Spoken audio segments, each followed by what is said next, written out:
नमस्कार दोस्तों, मैं हूं अमरजीत और आज मैं आपको घुमाने वाला हूं बाणासुर की नगरी बयाना का किला।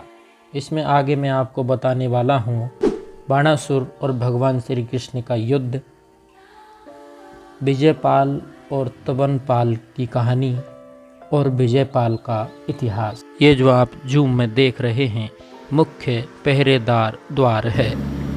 शक्ति, भक्ति, त्याग और बलिदान की ये पावन नगरी है।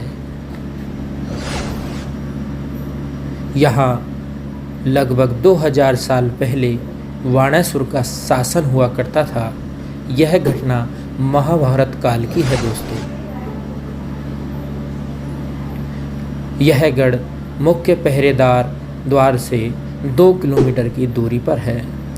जयपुर से लगभग 150 किलोमीटर की दूरी पर स्थित है।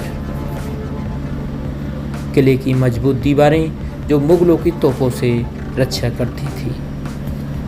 मैं इस किले के बारे में एक कविता के माध्यम से आपको बताना चाहता हूँ। जहाँ भगवान श्री कृष्ण के वंश कि यादव रण में टूट पड़े और कंधारी को मार गए, कि यादव रण में टूट पड़े और कंधारी को मार गए, पर जोश में होश गवा बैठे और जीती बाजी हार गए। जी हाँ दोस्तों, जब देखे दुश्मन के झंडे रानी जोहर कर बैठी और विजयपाल कुंठित होकर अपना शीश उतार गए। ये जो आप सामने देख पा रहे हैं ये किले का मुख्य पहरेदार द्वार है। ये मैं हूँ, this is Amarjeet Singh and it's my camera. दोस्तों, इस दोहे का पूरा वर्णन मैंने आगे किया हुआ है। अभी आप मेरे साथ चलिए, मैं आपको इस किले के और भी कविता के माध्यम से परिचय कराऊंगा जो आपने पहले कभी नहीं सुनी होंगी। ये कविता का स्रोत हमारे अजीज गुरु, शिक्षक, कर्मयोगी जी हैं।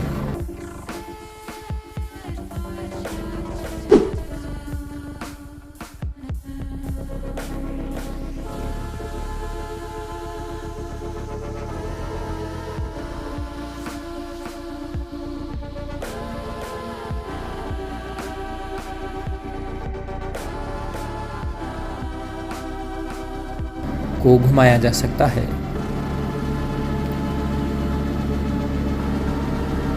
किले का ये चारों ओर का दृश्य मंत्रमुग्ध करने वाला है।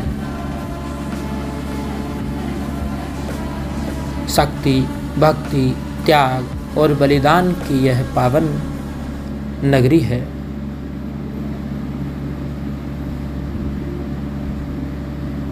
माना जाता है यहाँ महाभारत काल में बाणासुर का शासन चलता था। यह एक किंवदंती है, इसके प्रमाण हमारे पास नहीं है। यहाँ बाणासुर और भगवान श्री कृष्ण के मध्य युद्ध होना बताया जाता है। कहा जाता है कि बाणासुर की बेटी उषा चित्रलेखा के साथ मिलकर के श्री कृष्ण भगवान के प्रपुत्र अनिरुद्ध को चुरा करके बयाना किले में ले आई थी। इसका कारण उनको उषा जी को सपने में अनिरुद्ध का दिखाई देना है, तो वो उन पर मोहित हो जाती हैं और उनको चुरा करके ले आती हैं। जब बाणासुर को इसके बारे में पता चलता है तो वो अनिरुद्ध को बंदी बना लेते हैं।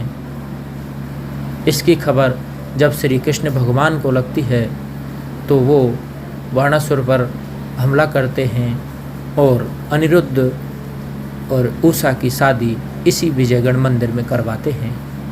तो चलिए, यहाँ स्थानीय लोगों में एक और किंवदंती है जिसके बारे में मैं आपको बता देता हूँ। राजा विजयपाल और तिवनगढ़ के राजा तिवनपाल दोनों को भाई बताया जाता है। इनके किस्से के बारे में मैंने यहाँ स्क्रीन पर टाइप कर दिया है, क्योंकि वीडियो बहुत लंबा हो जाएगा तो आप वीडियो को पॉज कर लीजिए और पढ़ लीजिए।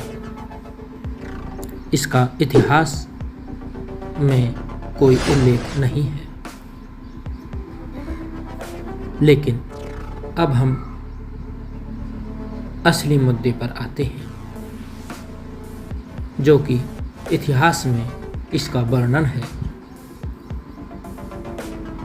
इतिहास का डॉक्टर दशरथ शर्मा और डॉक्टर ओझा, जिन्होंने बताया कि विजयपाल यहाँ के राजा थे।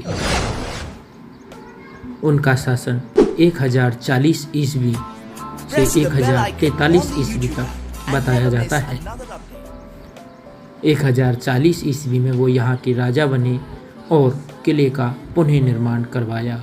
अभी जो आप बोर्ड देख रहे थे, उस बोर्ड पर किले के निर्माण के बारे में लिखा हुआ है। यह किला एशिया का सबसे बड़ा किला है।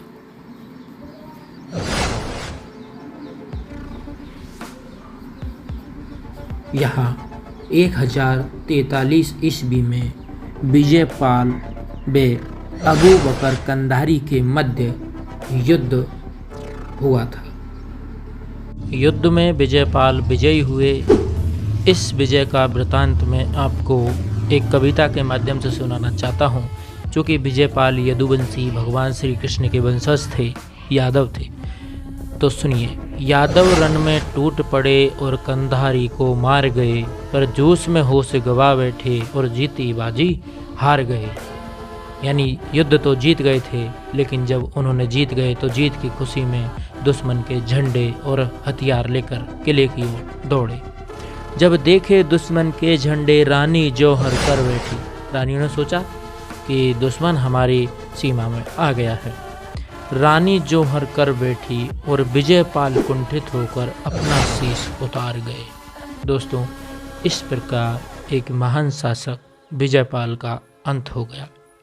चलिए, मैंने ये सब कुछ टाइप कर दिया है स्क्रीन पर, आप पढ़ लीजिएगा। आगे चलते हैं। महल की दीवारें सामने दिखाई दे रही हैं, कुछ खड़ी हैं तो कुछ जर्जर दीवारें हैं। बात करें इतिहास की, तो इतिहासकारों के अनुसार सन 1960 में यहाँ गुर्जर प्रतिहारों का शासन चलता था, जिनके प्रतापी राजा विजयपाल द्वितीय थे। इसे आप गूगल पर सर्च कर सकते हैं। देखेंगे आप, पास ही में एक गुफा है जिसमें जाना मना है, क्योंकि इसका कोई अंत नहीं है। विजयपाल और अबू बकर कंधारी का जो वृत्तांत हमने यहाँ पीली स्लाइड पर लिखा था, ये विजय घंट है। विजयपाल द्वारा लगवाया गया है। किले के अंदर शिव जी का मंदिर है।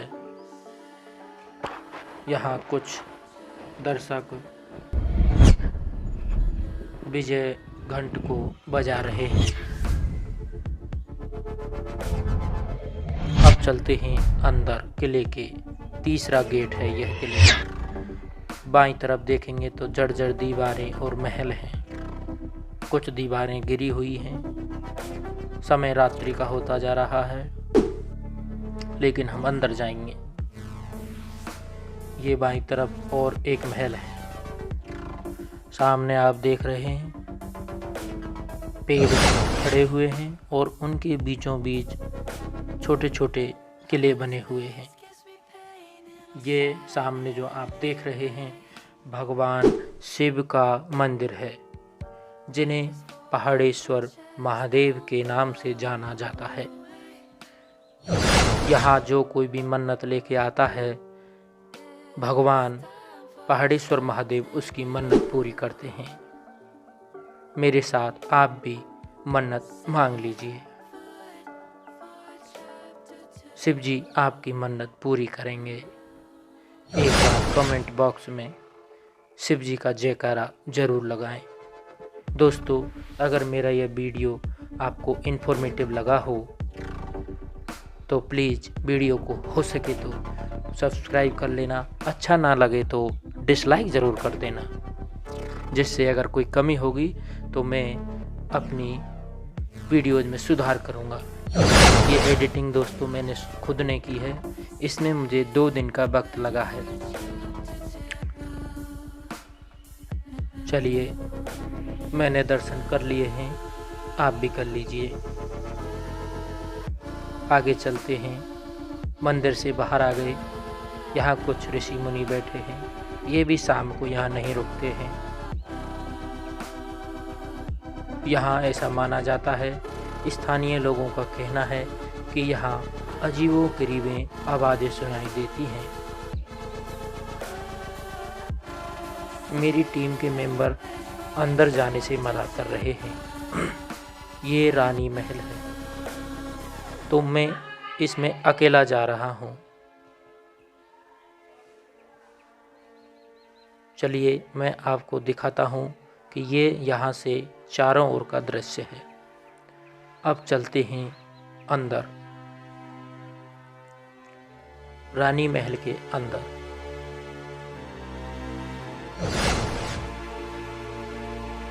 ये छत बिछत महल है, चारों तरफ अंधेरा है। इसमें सरकार के संरक्षण में ये किला नहीं है, इसलिए इसका जो स्थिति है वो बहुत ही जर्जर है। सरकार को इस ओर ध्यान देना चाहिए और इसको संरक्षण प्रदान करना चाहिए। वीडियो को शेयर कीजिएगा ताकि मेरी आवाज़ सरकार तक पहुंच सके। हम रानी महल के अंदर आ चुके हैं। मेरे कैमरे में नाइट विज़न है, तो यहाँ ऐसा दिखाई दे रहा है कि उजाला काफ़ी है।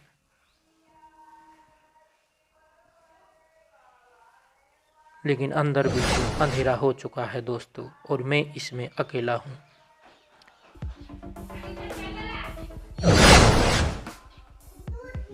मुझे भी डर लगने लगा है।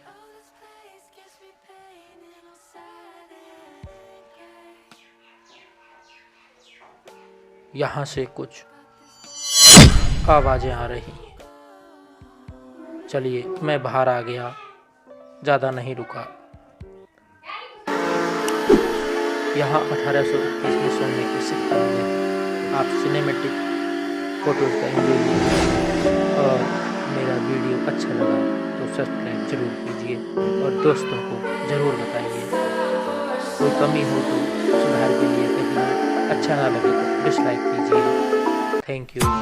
Press the bell icon on the YouTube app and never miss another update. Documentary film लेकर